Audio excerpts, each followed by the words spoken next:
Internet सिर्फ आधे अधूरे सच और पूरे झूठ में डूबा हुआ है। किसी के पास गहराई से सोचने का या शांति से सुनने का वक्त ही नहीं है। हम एक ऐसा शांत कोना बनाने की कोशिश कर रहे हैं। Nope, not your ordinary podcast for entertainment. आज आप जब जर्नलिज्म पढ़ाती हैं तो आज के स्टूडेंट को आप जर्नलिज्म के बारे में क्या पढ़ाती है? जर्नलिज्म पढ़ाना काफ़ी मुश्किल हो गया आज के ज़माने में, क्योंकि उनके जो रियल लाइफ एग्जाम्पल्स जहाँ से वो खबरें लेते हैं, उनको बार बार समझाना पड़ता है कि देखिए जो आप सोशल मीडिया पे कंज्यूम कर रहे हैं वो जर्नलिज्म नहीं है। एक तरीके का सिटीज़न जर्नलिज्म उसको बोल सकते हैं, कहला सकते हैं, लेकिन जो क्लासरूम में जब आते हैं उनको हम पहले ये पूछते हैं कि आप अपने खबरें कहाँ से लेते हो। पहला सवाल तो हमेशा ये होता है। और आज के ज़माने में बहुत ही कम स्टूडेंट्स बोलते हैं कि हम ये अखबार पढ़ते हैं या वो टीवी चैनल देखते हैं। उनको सारी जो खबर होती है वो ट्विटर या इंस्टाग्राम, नाउ मेनली इंस्टाग्राम से मिलती है। तो उनको पहले ये समझाना पड़ता है कि वो इंफॉर्मेशन सोर्स हो जाता है जो आप सोशल मीडिया से कंज्यूम, या तो आप न्यूज़ हैंडल्स को देख रहे हैं, वहाँ पे कुछ एडिटोरियल फिल्टर्स होती हैं, आपको वहाँ से मिलते हैं, बट बाकी जो इन्फॉर्मेशन है वो इंफॉर्मेशन है, वो जर्नलिस्टिकली फ्रेम्ड नहीं है। तो उनको पहले हम ये पूछते हैं कि बेसिक न्यूज़ रिपोर्ट, आप एनालिसिस की बात छोड़िए, बेसिक न्यूज़ रिपोर्ट की एलिमेंट्स क्या हैं, क्या हुआ, क्यों हुआ, कहाँ हुआ, किसे हुआ, कैसे हुआ। I mean, in English we call them the 5 W's and the 1 H. Who, what, where, when, why, how. Any news report has to have these elements. आपको किस ऑर्डर में उसे प्रायोरिटाइज करना है वो डिपेंड करता है on the elements of what we call newsworthiness. मतलब ये खबर क्यों है, आपको क्या लगता है कि इसमें क्या चीज़ है कि इसे खबर के लायक बनाता है. So that's called the elements of newsworthiness. These are very simple, like class week 1 and week 2 introduction to journalism classes that we do. The elements of newsworthiness. अब elements of newsworthiness मतलब अगर हम ऐसे बैठ के analyze करेंगे, they seem almost intuitive कि ये तो हमें सीखने की ज़रूरत नहीं है, हमें तो आती है ये सब बातें. बट अगर आप एक क्लासरूम के माहौल में जर्नलिज्म स्टूडेंट्स को ऐसे समझाएंगे बैठाकर, आई थिंक उनके you can see the light bulbs go off in their brain. ओ अच्छा, ओ हाँ, राइट, ऐसे उनकी आंखों में जो दिमाग चलने की वो झलक होती है वो दिखती है हमें. तो elements of newsworthiness, conflict is a great element. And conflict का ये नहीं मतलब कि इंटरनेशनल कॉन्फ्लिक्ट, 2 स्टेट 2 मुल्क जंग कर रहे हैं एक दूसरे से, या कुछ भी कॉन्फ्लिक्ट, आप पर्सन ए और पर्सन बी को झगड़ा करा दो, वही कॉन्फ्लिक्ट बन जाता है. और वो कॉन्फ्लिक्ट होगा अगर वो लोग एक कुछ मुद्दे पर बहस कर रहे हैं, तो वो मुद्दे की वजह से वो कॉन्फ्लिक्ट न्यूज़वर्दी हो जाती है. पानी की लड़ाई तमिलनाडु और कर्नाटका के बीच में लेकर कॉन्फ्लिक्ट हो गई ना. जेंडर कॉन्फ्लिक्ट, औरतों के क्या हक हैं क्या नहीं हैं, खाप पंचायत बैठी है इस पर, वो भी कॉन्फ्लिक्ट हो गया, वो भी न्यूज़वर्दी हो गई बात. So conflict is the biggest one. उसके बाद we are a country which loves our celebrities, we love our sports players, we love our Bollywood actors. तो जहाँ जहाँ celebrity या personality हो वो conflict बन जाती है. We also actually love our politicians. So even the politicians in India are almost of celebrity status. I'm not saying that they may have the fans and the adulation, but वो जो भी करते हैं लोगों को पता होना चाहिए. तो celebrity becomes an element of newsworthiness.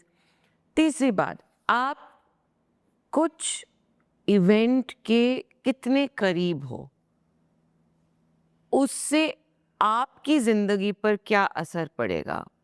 Proximity, that becomes newsworthy. Proximity, मैं आपको एक मिसाल देती हूँ.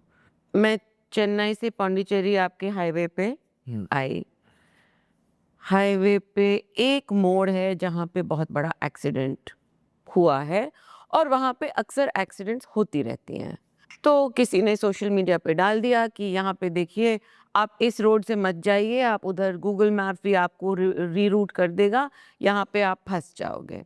ये इन्फॉर्मेशन हमारे लिए न्यूज़वर्दी है क्योंकि हम आपके पास आ रहे हैं, आपके लिए न्यूज़वर्दी है क्योंकि आप यहाँ पे रह रहे हैं। उसकी रेलेवेंस ये है कि वो आपके लिए इम्पोर्टेंट है। दिल्ली में बैठकर मुझे कोई फ़र्क नहीं पड़ता कि यहाँ पे एक्सीडेंट हुआ है, ये रास्ता खुला है कि बंद है, I don't care. So proximity is the third thing.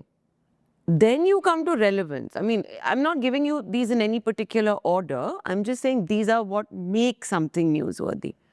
Relevance का मतलब ये है कि अगर आपकी ज़िंदगी पे proximity आपकी ज़िंदगी को असर कर रहा है, relevance आप जैसे कितने लोग हैं जिस पर ये असर करेगा. So relevance becomes the issues of governance, public policy, development, climate change, environment policy. मतलब जिसका असर ज़्यादा लोगों पर पड़ता है. And the last is basically like an event, you know, when a government will announce something or people will gather together for a particular event that makes it news. So अब देखिए मैं आपको ऐसे समझा रही हूँ, आप सोच रहे होंगे कि इसमें क्या नई बात है. But the challenge is when you have an undergraduate student who is 18 or 19 years old, and because they consume the news, they think they know what news is, to come into a classroom and say, actually, आप खुद अपने behaviour patterns को देखो और आप decide करो कि आप किस खबरें पे जा रहे हो एंड क्यों उन खबरों पे जा रहे हो. इसका मतलब वो खबर आपके लिए न्यूज़वर्दी है और अगर आपके लिए न्यूज़वर्दी है तो क्यों न्यूज़वर्दी है. So these are the broad elements. I am really giving you you know news introduction to news reporting 101 what we call. And of course, underscoring all this, हर एक क्लास में जो भी एग्जाम्पल्स बच्चे लेके आते हैं, जो भी फील्ड वर्क वो करते हैं, I mean, I like to throw a googly at them in the first or the second class, which is to ask them to tell me अगर उनको डिफरेंस समझ में आती है या कैसे समझते हैं difference between objectivity and neutrality. All of us who consume the news media, we tend to use these terms interchangeably. But एक बहुत सिंपल एग्जाम्पल है. आपने बोला बारिश हो रही है बाहर, मैंने बोला बारिश नहीं हो रही है. आपके टीम में से कोई जर्नलिस्ट हैं, उन्होंने बोला देखिए कुणाल कह रहा है बारिश हो रही है, माया कह रहा है बारिश नहीं हो रही है. तो मैंने तो दोनों साइड को रिपोर्ट कर दिया, न्यूट्रल हूँ मैं. वो आपका काम नहीं है. आपको खिड़की से झांकना है और देखना है कि कुणाल सही बोल रहे हैं कि माया सही बोल रही है. दोनों ने बोला, एक ने बोला बारिश हो रही है, एक ने बोला बारिश नहीं हो रही. भैया सच कौन है? दोनों में से दोनों सच तो नहीं बोल सकते हैं ना. That is the journalist's job. That is objectivity. Objectivity is I have this information, I am not giving you what person A and person B is saying. I am actually doing the fact checking and the verification myself to tell you what is true. आजकल fact checking एक अलग side stream vertical बन गया है. लेकिन असल में अगर आप सोचो तो जर्नलिज्म का काम जो वेरिफिकेशन है, accuracy, brevity, verification, right? These are the fundamentals of journalism. आजकल ये काम फैक्ट चेकर्स कर रहे हैं. फैक्ट चेकर्स आपने बोला अलग वर्टिकल बन गए, लेकिन असल में तो ये काम जर्नलिस्ट का था ना. जो जर्नलिस्ट खिड़की के बाहर झांक के देखेगा कि कुणाल सही बोल रहा है कि माया सही बोल रही है, वो वेरिफिकेशन ही तो कर रहा है, फैक्ट चेकिंग ही तो कर रहा है. That is the fundamental of journalism. Also, I mean, there are many examples like this, you know, in terms of framing of objectivity. You take, for example, World War II की खबरें, Holocaust news. 6 million Jews died in the Holocaust. 6 million Jews were killed in the Holocaust. 6 million Jews were targeted and murdered by the German state in the Holocaust. आप मुझे बताइए इसमें objective statement क्या है? जो last statement था, last statement that 6 million Jews were targeted and killed by the Germans in the Holocaust. That's the objective statement because that is what happened. आप 6 million Jews died बोलेंगे तो आपको पता नहीं मतलब वो फ्लड में मरे कि अर्थक्वेक में मरे कि एक्सीडेंट में मरे कि कैसे मरे, किसने मारा, क्यों मारा, नहीं पता है ना आपको. वर किल्ड का मतलब चलो किसी ने मारा है लेकिन क्यों मारा है ये भी नहीं समझ में आया. So this is the job of the journalist to say that I not only have the facts, but I am also telling you what the framing of those facts are because I have done the work on the ground to have that information. आज की दुनिया में journalist को discredit करना तो बहुत आसान है क्योंकि सोशल मीडिया पे आपने बारिश डाल दिया, मैंने 10 मिनट बाद देखा कि बारिश नहीं हो रही है, मैंने वो डाल दिया. नहीं लेकिन माया ने बोला बारिश नहीं हो रही, कुणाल झूठ बोल रहा है.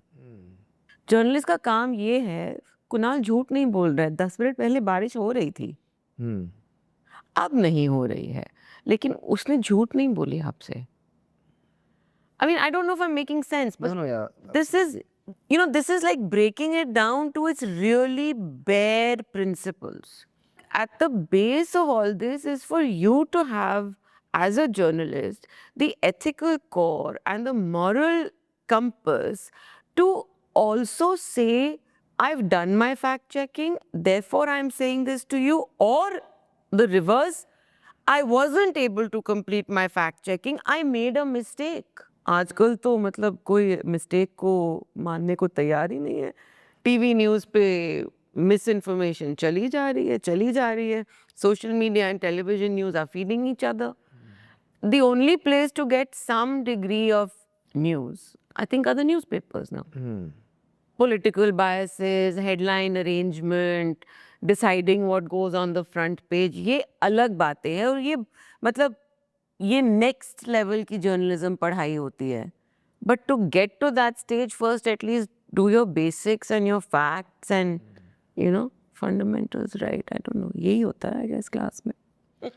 करेक्ट. आप जो बोल रही थी कि ये जर्नलिज्म का पढ़ाना पहले चालू होता है, न्यूज़ क्या होती है, फिर ऑब्जेक्टिविटी, न्यूट्रलिटी, बट एक सिटीज़न की, जो आपके स्टूडेंट आज पढ़ के बाद में जर्नलिस्ट बनेंगे जी, एक सिटीज़न की उनसे क्या एक्सपेक्टेशन हो सकती है? जैसे मैं अगर एक सिटीज़न हूँ, मेरा जर्नलिज्म से क्या एक्सपेक्टेशन हो? आपका एक्सपेक्टेशन होना चाहिए कि अगर कोई जर्नलिस्ट अपने आप को जर्नलिस्ट बुला के आपको खबरें दे रहा है तो आपको वो वेरिफिकेशन की ज़रूरत नहीं पड़ेगी. आपको फिर फैक्ट चेकिंग के पास जाने की ज़रूरत नहीं पड़नी चाहिए. But that is not the mahal today that we're in, unfortunately. I think that should be the expectation of any citizen from a journalist. But I mean, जो आज जर्नलिज्म का माहौल है, the kind of discrediting of the fourth estate that's happened, उसकी बहुत सारे वजह हैं. And सिटीजन का भरोसा उठ गया है जर्नलिस्ट से. कुछ रीजंस जायज़ हैं और कुछ वेपनाइज किए गए हैं, पोलिटिसाइज किए गए हैं, वेपनाइज किए गए हैं. जो जायज़ है वो ये है कि देखिए, every time there is a new technology that comes into the dissemination of media, there is a disruption in the information system. आप चाहे वो 1600s में गुटेनबर्ग प्रेस लो, या आप ब्रॉडकास्ट न्यूज़ टेक्नोलॉजीज़ लो, या आप अभी digital technologies and social media लो. तो आप कह रही है कि जब भी एक नया टेक्नोलॉजी आता है तो उससे जर्नलिज्म का वैल्यू कम होता है? उससे कम नहीं होता है, उससे इंफॉर्मेशन स्ट्रीम डिसरप्ट होता है. ओके. क्योंकि सडनली आप जो 10 दिन लेते थे एक खबर पहुंचाने में, आप 1 दिन ले रहे हो. 1 दिन से हो गया 1 घंटा, अब 1 घंटा से हो गया 1 मिनट. तो आप 1 मिनट में क्या वेरिफिकेशन करोगे? आपके ऊपर ये दबाव है कि आपको ये खबर ब्रेक करनी है. The casualty of breaking news is the journalist's core job of making sure that news is verified. Television news पे लाइव रिपोर्ट चल रहा है, टेलीविजन एंकर को वो 24 घंटे भरना है. जो रिपोर्टर जिनके पास आप गए हैं उनको वो एयर टाइम भरना है. या तो वो रिपीट करते जाएंगे अपने आप को और फिर टेलीविजन व्यूअर चैनल चेंज कर देगा, which is anathema to the management, या फिर उसको जैसे जो कोई बताएगा वो रिपोर्ट करते जाएगा, चाहे वो सच है या गलत है वो बाद में देखा जाएगा. The editor's role in live news has become very difficult, right? And which is why I come back to the newspaper being like the actual newspaper and the broadsheet, because उसमें आप देखोगे even websites can sometimes make mistakes. उनको भी जल्दी, उनको clicks चाहिए, उनको, you know, everything is a metric today. At the end of the day, media organizations are also meant to be businesses, companies, profit making. They're hiring people. They need to pay salaries. They need to pay equipment. They need to pay बिजली bill. कहाँ से आएंगे ये पैसे? ये पैसे आएंगे आपके ऑडियंसेस से. ऑडियंसेस देखेंगे, एडवर्टाइजर्स आएंगे. हमारे सिस्टम में the biggest advertiser is the government, state governments and central government, which means you're beholden to your advertisers. आपको हमारे पैसे चाहिए तो आप ये बोलोगे, आप वो बोलोगे, हम ये स्पॉन्सर करेंगे, वो स्पॉन्सर करेंगे. I mean, the revenue model is only flawed. So, which is why when you have all these inherent built-in flaws into the system, the citizen is saying, oh, इसको तो इस स्टेट गवर्नमेंट से advertising मिली है तो इसका मतलब ये तो बिके हुए हैं, मैं इनकी खबरें नहीं देखूंगी, और vice versa. So the only thing that becomes kind of free of these pressures, or so we think, is what we're getting on social media. चाहे वो किसी ने डाला हो, किसी बॉट ने डाला हो, doesn't matter. लेकिन किसी को पैसे तो नहीं मिले हैं ना उसको डालने के लिए. हमें पता नहीं है ये बात, लेकिन हम समझते हैं कि this is the truth. मतलब इसमें जैसे एक न्यूज़ का काम ऑडियंस रिटेंशन से लेके एडवर्टाइजिंग से लेके खबर पहुंचाना प्लस 24 घंटे रेलेवेंट रहना, बाकी चैनल से compete करना, ये सब बहुत हर्डल्स दिख रहे हैं हमें. पर बीबीसी ने ये हर्डल पार किए है ना, तो बीबीसी क्यों कर पा रहा है और हम क्यों नहीं कर पा एक सिंपल सी बात है, उनकी फंडिंग मॉडल अलग थी. BBC was started and premised on every viewer in the UK was paying a license fee to watch the BBC.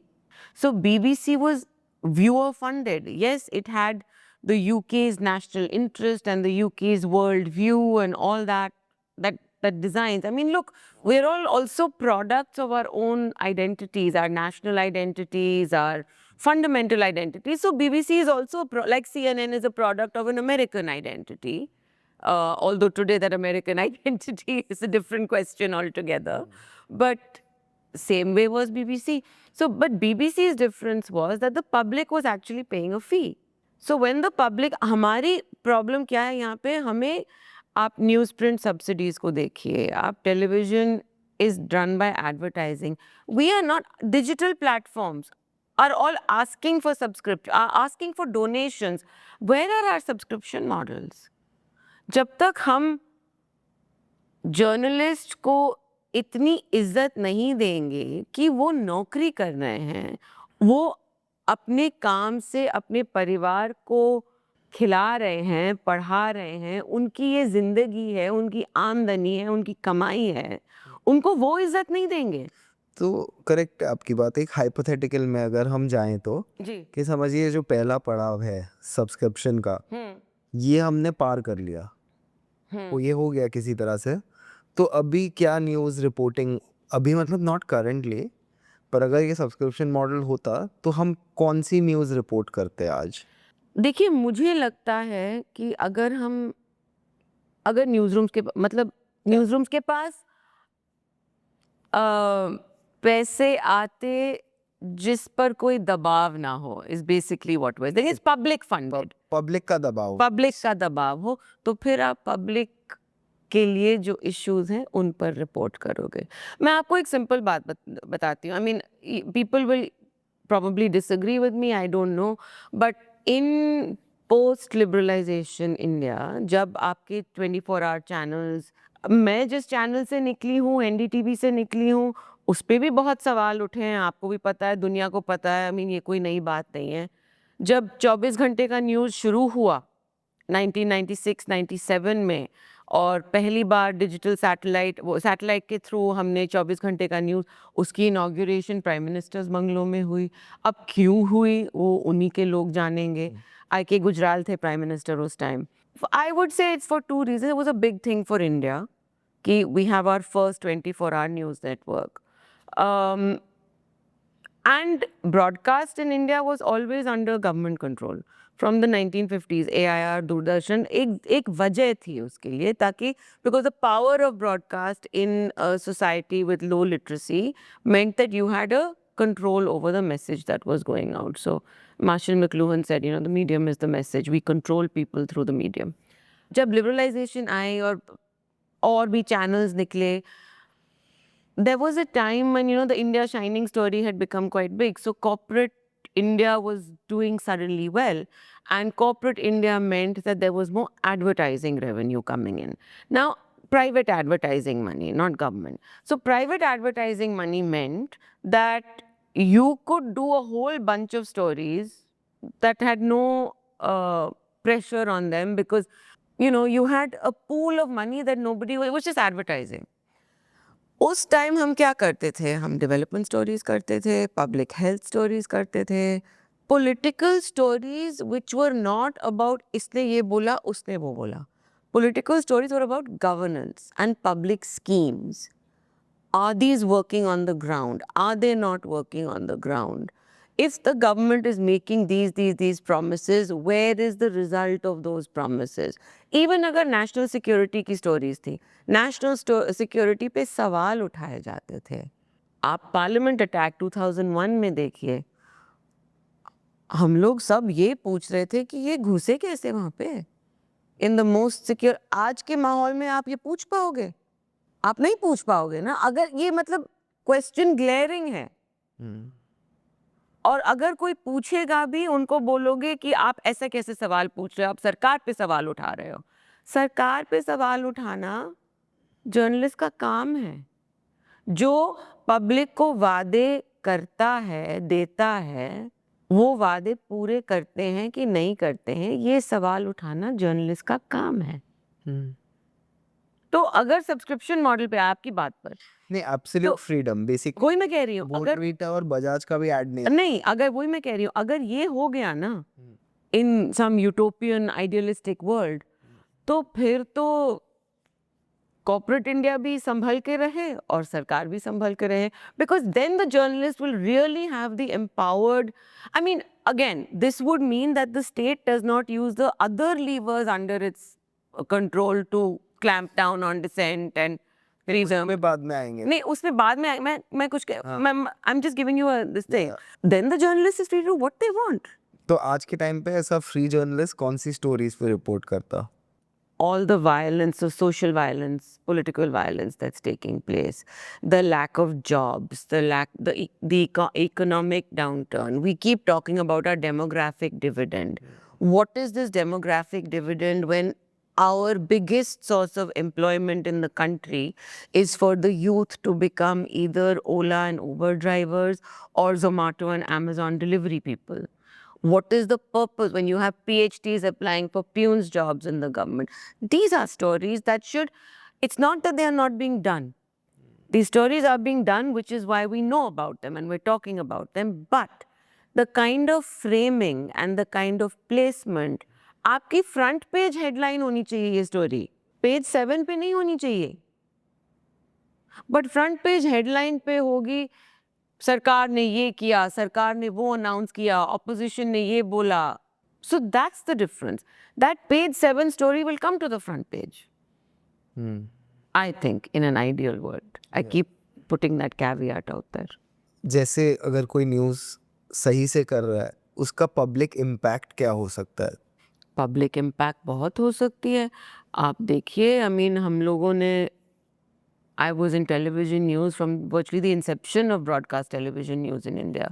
How many stories that we have done where, in the case of development stories, aid has come in, funding has come in for programs, or medical help has reached a particular site. There was a time जब elections के दौरान we used to talk about simple things like water and electrification.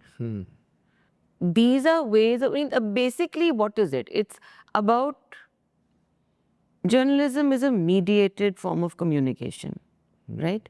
A journalist is a mediator between the public and the state, which means it is supposed to inform the public of the state's policies, but also take the public's questions to the state. हम बोलते हैं ना कि press conferences क्यों नहीं होते? Press conference का मकसद क्या होता था? प्रेस कॉन्फ्रेंस का मकसद होता था कि जो सवाल लोग उठा रहे हैं उसका जवाब सरकार दे। आपने अभी सोशल मीडिया के वजह से ये situation create, oh, the public can ask me anything they want to directly, but you are not in an environment where you're beholden to answer the public anymore. और पब्लिक सवाल क्या पूछ रहे हैं? हाँ, और पब्लिक सवाल मतलब एक आदमी अगर पूछ रहा है मैं अपना ब्लड प्रेशर कैसे कम करूँ, तो ये सवाल ही नहीं है ना आपके एज अ प्राइम मिनिस्टर और as a Yeah. Minister. Yeah. पर पब्लिक के जो सबसे ज़्यादा पूछे गए सवाल जैसे रोज़गार कैसे आएगा, ये सवाल है। मेनली तो यही है ना आजकल कि ठीक है हम आप लिटरेसी रेट्स बढ़ा रहे हो, मतलब उसके और भी ज़्यादा सवाल है ना कि आप रोज़गार के लिए क्या कर रहे हो, ठीक है। दूसरा, आप एजुकेशन पॉलिसी चेंज कर रहे हो, स्कूलिंग पर दबाव दे रहे हो, लेकिन वो रिजल्ट्स क्या हैं उनके? For a journalist it would be कि you ask at least ask these questions, but you know when the state ends up controlling through whatever levers it has, before the 1990s, before the privatization of broadcast news, the television controlled the technology, the state controlled the technology. So अगर मुझे आपकी बात पसंद नहीं है, मैं आपको licence नहीं दूंगा, मैं आपको अलाउ नहीं करूंगा, ये नहीं करूंगा। अब स्टेट इतना पावरफुल हो गया है कि टेक्नोलॉजी उनके कंट्रोल में ना हो, लेकिन पैसे उनके कंट्रोल में हैं। I mean, there's a whole machine that creates public opinion, and journalism is one of them. But when journalists become propagandists, and they become propagandists for two reasons: either they genuinely believe in a particular ideology, or for financial reasons they are forced to propagate that ideology. Now, I leave it to everyone's imagination as to what is driving propaganda. I don't know the answer to that question. तो जैसे आज एक student जब journalism पढ़ भी रहा होता है क्लासरूम में आपके साथ, तो क्या लगता है वो मतलब वेयर इज ही और she headed in the next, where will the news business? You know, I'm proudest of a few of my students who I taught soon after leaving NDTV in 2018-19. They became cub reporters as the pandemic hit. And they wrote for digital platforms, some magazines. उन्होंने इतनी अच्छी reporting की, I cannot tell you. They got grants, fellowships लेकर, grants लेकर उन्होंने उस basis पे किसी ने कैरावान के लिए किया, किसी ने प्रिंट के लिए किया, मतलब काफ़ी प्लेटफॉर्म्स के लिए किया। जैसे माहौल थोड़ा ठीक हुआ, this was right after their BAs, under graduate करके उन्होंने न्यूज़ रूम्स ज्वाइन कर लिए थे। अब वो जाके अपने masters in public health policy कर रहे हैं। हाँ, You know, so they have become committed health journalists, but for them it is also important to have a grasp on the subject area, ताकि you know they're able to do that. But I'll tell you this, I think journalism एक skill है, मतलब the skill of journalism is something that anyone can actually pick up.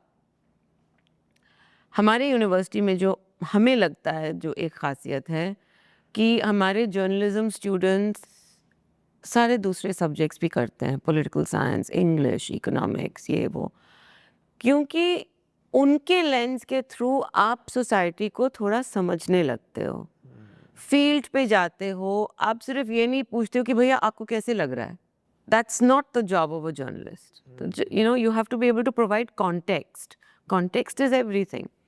So our approach to the classroom is to also give them a rigorous theoretical grounding in the power of the media and what does it mean to be a mediator and a communicator. आपके हाथ में actually बहुत power है. आप आज ये अपना podcast चला रहे हैं, आपके हाथ में कितनी पावर है. आपके ऑडियंस आप पर भरोसा करते हैं. इसका मतलब जो गेस्ट आप लाते हैं, आपके फिल्टर के थ्रू हम लोग आ रहे हैं यहाँ पे. तो जो आपको देखते हैं वो कहेंगे कि अगर कुणाल कामरा इनको ला रहे हैं तो इसका मतलब उन्होंने सोच समझ के कुछ किया होगा. Look at the pressure and the power that you have. Actually pressure power से ज़्यादा रिस्पॉन्सिबिलिटी भी है. Look, pressure and power is the flip side of responsibility, isn't it? हाँ, मतलब मेरा जैसे पर्सनल फिल्टर ये होता है कि मैं जो चाहूँ लोग सुने, मैं उनको हमेशा. So power comes with responsibility, isn't it? हाँ, जिसको सुन के मैं कुछ सीखा हूँ, मैं चाहूँगा मेरी ऑडियंस भी उन्हें सुने और कुछ सीखे. तो जैसे हम आज के जर्नलिज्म के बच्चों के बारे में बात कर रहे हैं, पर एक टोटल ऑल्टरनेटिव करियर है ऑफ यूट्यूब. जैसे मैं उमर खालिद के एक इवेंट पे गया था, अभी इतने साल हो गए, I don't remember if it was the 4 years of him being in prison, Incarcerated. incarceration, or was it 5 or 4.5, I don't remember. तो वहाँ पे कोई भी मेन स्ट्रीम मीडिया से नहीं आया था, ये सब यूट्यूब चैनल आए थे. और वो सवाल नहीं पूछ रहे थे पर रिकॉर्ड कर रहे थे, पर जो सवाल भी पूछ रहे थे बहुत ही लहजे से पूछ रहे थे. तो ये एक नया एक ऑल्ट मीडिया है. तो उनको मतलब they don't look like they've come out from a classroom, but they have come out from the YouTube side of things. कि हाँ, हमें इंटरेस्टिंग कंटेंट लोगों को देंगे, हमारा चैनल चालू होगा, वो मोनेटाइज होगा, कुछ हो जाएगा हमारा. They seem to have more ethical questions than mainstream media. Possibly, because they are not bound by the revenue models. Yeah, so ये टाइप का जो एक ग्रोथ है उसकी तरफ एक आदमी. But I will say this, that it would be good for even those who are coming onto these platforms to, maybe they've read, maybe they've exposed themselves, but I think it's important to understand that the platform is not relevant. Journalism itself is platform agnostic. It can be done on any platform and it can be done by anybody. But to be a committed and ethical journalist, basically, like I said in the beginning, you have to have the ability to have your own moral compass, and you have to be able to. It's a strange thing to say, having been a television journalist, also to remove yourself from the story, right? The story is not about you. It's not about you being there. It's about what is happening on the ground. Television, breaking news television has destroyed journalism. I mean, when we study it, we call it the CNN effect, which was about bringing conflict to the screen during Gulf War I in 1991. Because the more removed the journalist is from the ground, the more detached the viewer is going to be from the subject of that story. आप खुद देखो, जब आप news debate देखते हैं या जब आप फील्ड रिपोर्ट देखते हैं, आपकी अपनी रिएक्शन क्या होती है. न्यूज़ डिबेट्स आर चीप, खर्चा नहीं है उसमें, आपका स्टूडियो तो वैसे ही चल रहा है.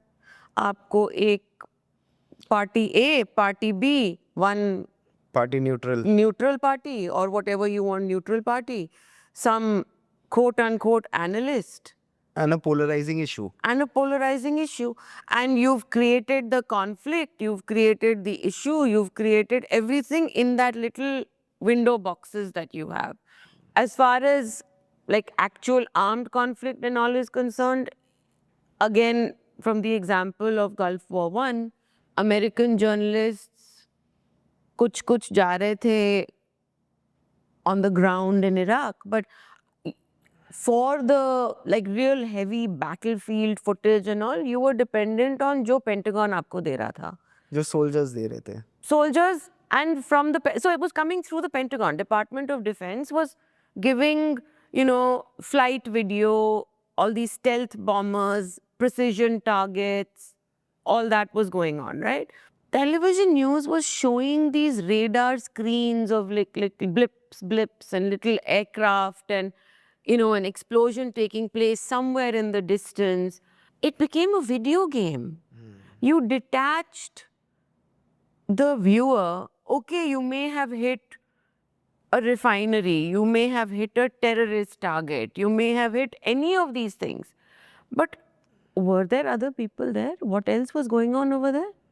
All that has been eliminated from your. So, I mean, you basically eliminated the idea of collateral damage. Collateral damage has become a catchphrase. Acha, in dono ke beech mein, India, Pakistan are going to, have had issues all the time. There are people who are caught on both sides of the world. That's collateral damage. Collateral damage means what? What is the meaning? It means that somebody's life has been impacted by a decision taken by people they have no control, but the people who have control over them rather. For apparently a greater good. For apparently a greater good. What is this greater good? We don't know. What is the impact on these people? We don't know. I mean, conflict has far-reaching impacts, across societies. And that's a whole different area of journalism and reportage and things. So आज का जो अनएम्पैथेटिक बंदा, अगर कोई बंदे में कोई empathy ही नहीं बची है किसी भी इशू के लिए या कोई भी पॉलिटिकल चैलेंजेस के लिए, तो उसमें टीवी न्यूज़ और मीडिया डिबेट्स जो होती है उसका क्या कंट्रीब्यूशन है आज के माहौल में? बहुत ज़्यादा। कैसे? So I go back to the revenue model. एक तो कि आपकी अगर एडवर्टाइजिंग ज़्यादातर दो चीज़ें, एडवर्टाइजिंग ज़्यादातर सरकार से आ रही है तो आप सरकार की बात को ऑब्वियसली आगे लाएंगे, एक तो वो।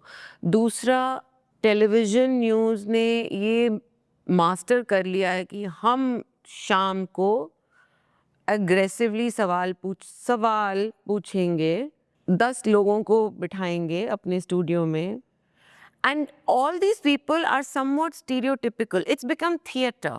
Everybody who's even willing to go to a TV studio is actually a willing actor in that stage, on that stage, right? They know what they're going to get. They're going to be pitted against some other person whose view they disagree with. The anchor is going to pick a side and decide कि ये सही है, ये गलत है, और जो गलत है मैं उनको बोलूँगा कि आप गलत हो। एंकर का ये रोल नहीं है, राइट? एक तो ये। दूसरा, जस्ट फ्रॉम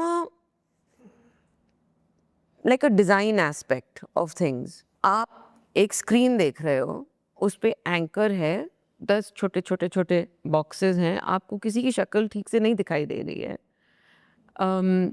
नीचे एक बैंड है जो आपको कुछ अंदाज़ा दे रहा है कि किस चीज़ पर डिबेट हो रहा है।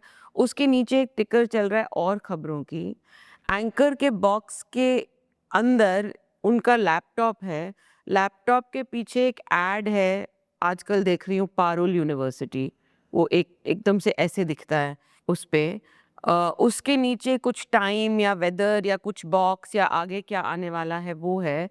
ऊपर एक और बैंड है, उसके अंदर आप इफ़ेक्ट्स डाल रहे हैं, कहीं आग लग रही है, कहीं कुछ कोई हंस रहा है, कहीं कुछ मतलब स्पेशल इफ़ेक्ट्स। और एंकर्स तो खैर आजकल आप कहीं पे भी उनको भेज दो क्रोमा सेट पे, वो आपको याद है जब श्रीदेवी गुजर गई थी तो एंकर बाथटब के अंदर बैठे थे। हाँ। मतलब, is this news? So we have made a mockery of broadcast news. The anchor is made. आप कॉम्बैट फटीग्स में स्टूडियो में खड़े हो और पीछे यूक्रेन के फोटोज दिखा रहे हो जैसे आप यूक्रेन पहुंच गए हो। बहुत जर्नलिस्ट यूक्रेन गए थे, ऐसा नहीं है कि वो नहीं गए थे, लेकिन एंकर तो यहाँ पे बैठा हुआ है, you know. So that's one thing.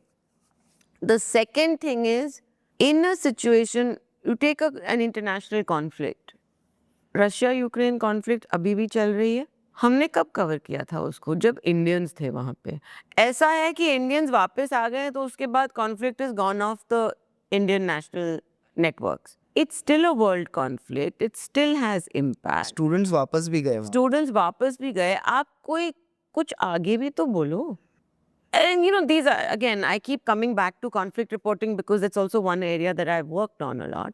But the point is, it becomes this thing where are we only going to do every bit of coverage from an individualistic insular, nationalistic lens, or are we able to go and look at a story for its story value?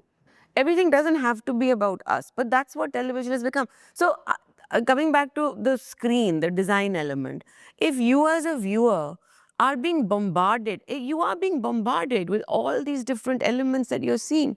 You talk about BBC screen is clean, right? Where will your eye go?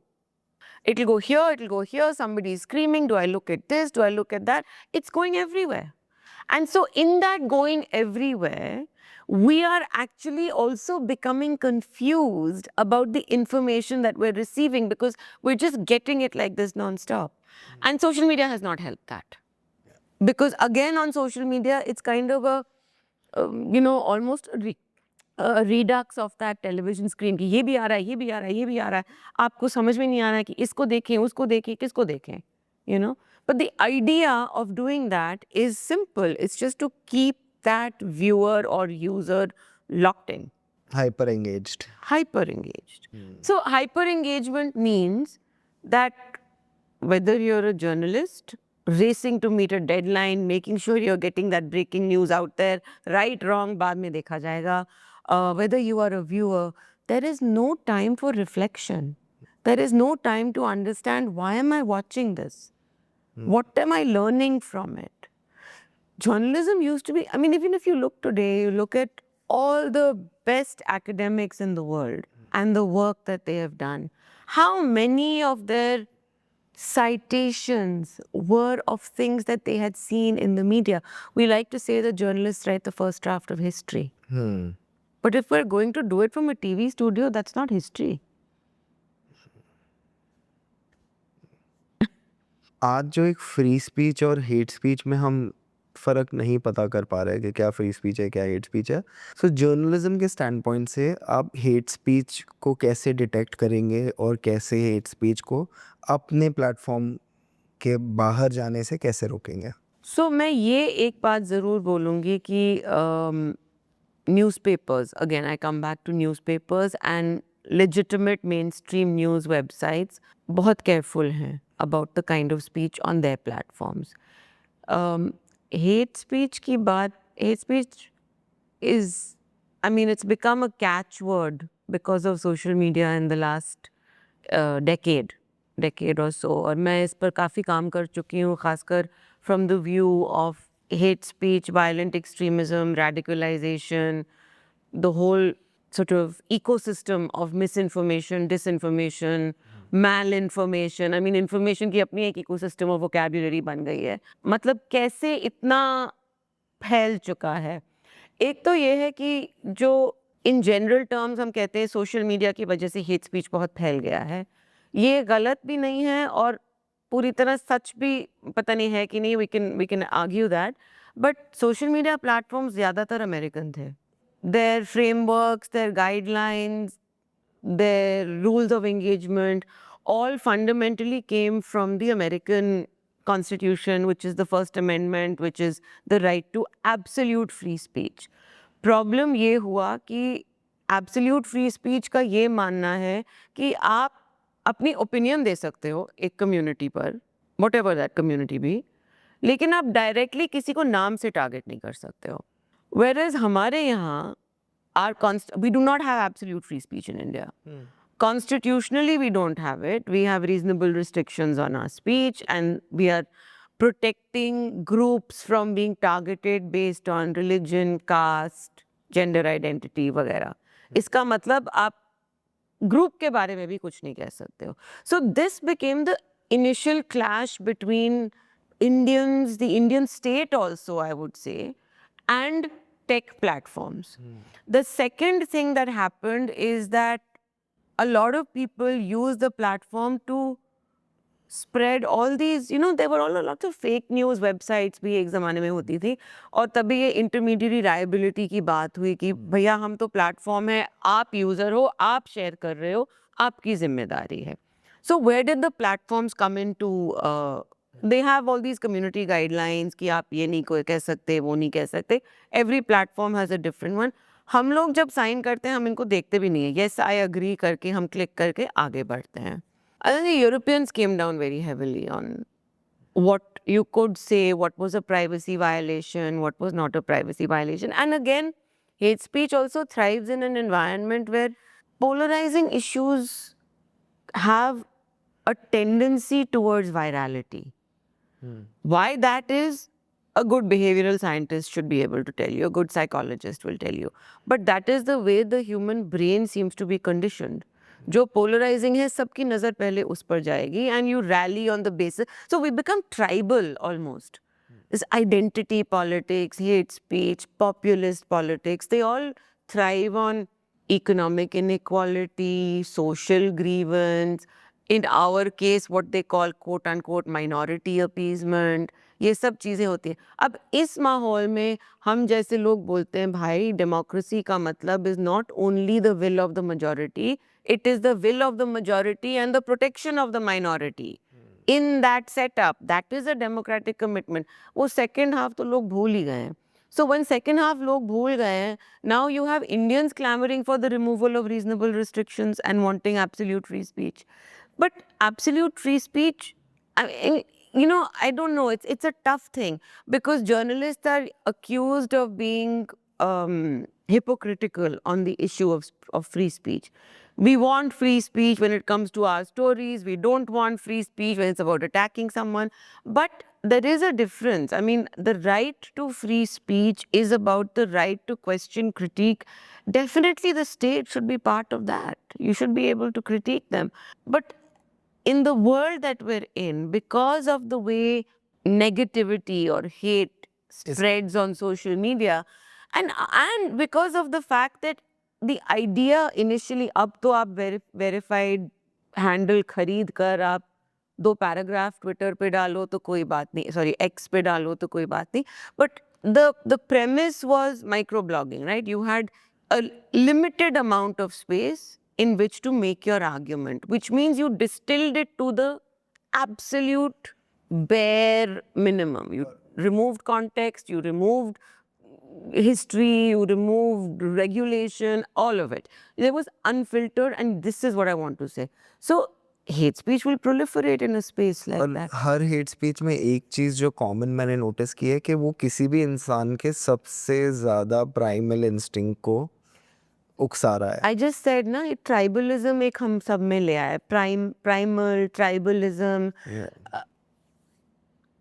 and you kind of do an us versus them ना. हमारे हालात इसीलिए खराब हैं क्योंकि उन लोगों ने आकर ये किया है, या पहले सरकार ने उनके लिए उतना किया जितना हमारे लिए नहीं किया. तो इसका मतलब वो हमारे हालात के जिम्मेदार हैं. It's very easy to polarize people along those lines. And in a country like ours, when you have a history of conflict, of religious conflict, identity conflict, territorial conflict, interstate conflict, it's very easy to rouse sentiment. It is very easy to rouse, and literacy the way it is. So when you have easy platforms, there are, 3 things: automation, algorithms, and amplification. The algorithm will give you more of what you want to see.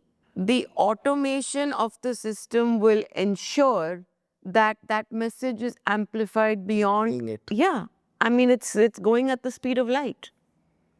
So what do you do about that?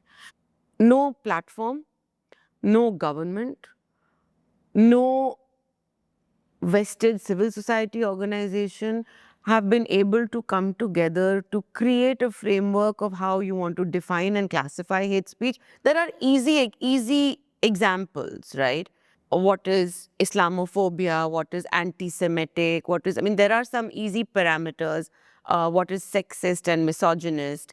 You can identify them as having those values. Where they move from that into targeted hate speech becomes a question of the law. I mean, we have a law commission that was looking at defining hate speech and creating parameters.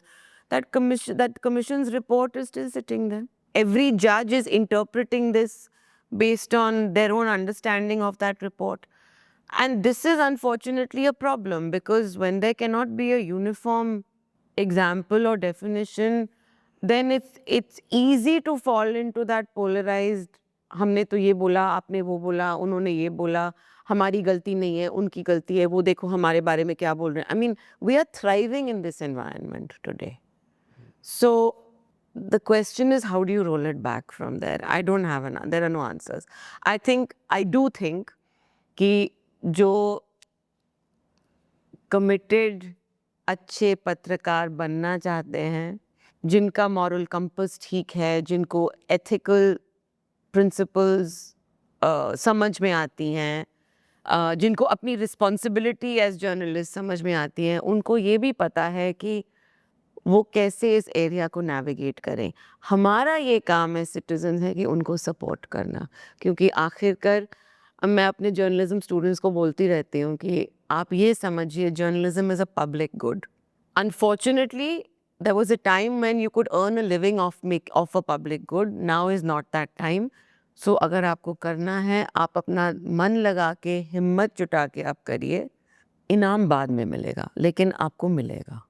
ये आप सोच के रहिएगा. That's all one can do is keep the hope alive.